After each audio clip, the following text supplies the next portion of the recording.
सभी संग्रामी बंधुओं को संग्रामी सलाम, जिन्होंने लगातार 3 दिन और उससे पहले इस आंदोलन को सफल बनाने के लिए कार्य किया, मेहनत की। इस कड़ी धूप में जब सड़क पे निकलना मुश्किल है, मैं सबको तहे दिल से सलाम करता हूँ, धन्यवाद देता हूँ इस संघर्ष के लिए।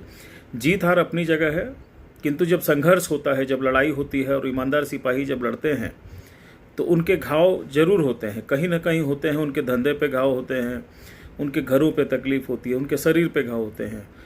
मात्र कहीं छिल जाना, कट जाना घाव नहीं होता है, घाव कई तरह के होते हैं। तो जिन्होंने ये घाव सहा है, मैं उनको बधाई देता हूँ, मैं उनका धन्यवाद करता हूँ। लेकिन इसी बीच मेरे कान में आया एक बात, मैं भी इसमें शामिल हूँ। मैंने तो अपनी गाड़ियाँ खड़ी की, मैं कह देता हूँ, और यदि कोई बोलेगा तो मैं दिखा भी दूंगा।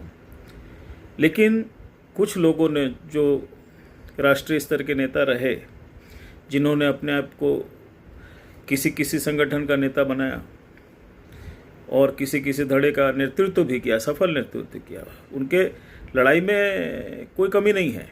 किंतु कुछ आरोप लग रहे हैं। यदि किसी तरह की कोई शंका विशंका होती है तो हम उसका समाधान, हमारा कार्य है और हमें करना चाहिए। तो मैं यही कहना चाहूँगा कि जो शीर्ष नेतृत्व हैं, जिन्होंने लीड लिया, वो भी एक एफिडेविट कराएं कि हमने गाड़ियाँ अपनी नहीं चलाई है। उसके बाद हम सभी देखेंगे कि उन्होंने गाड़ियाँ चलाई नहीं चलाई। रही बात ये आंदोलन की, अब आगे की रणनीति के तहत हम ये समझना होगा कि कितनी बार हम लोग, जो हमें आज रोटी की कमी पड़ रही है, उस रोटी में भी झटका कब तक।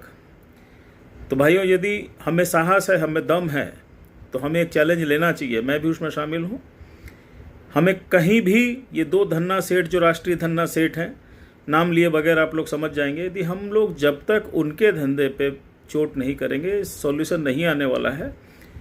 हम रणनीति बनाएं और एक रणनीति के तहत पूरे राष्ट्र में जहाँ भी इनकी रिफाइनरी है, जहाँ भी इनके माइनिंग है, जहाँ भी इनके फैक्ट्री हैं, गोदाम हैं, कारखाने हैं, उनका माल ढोना बंद करें। आप देखिए रिजल्ट कितने जल्दी आता है।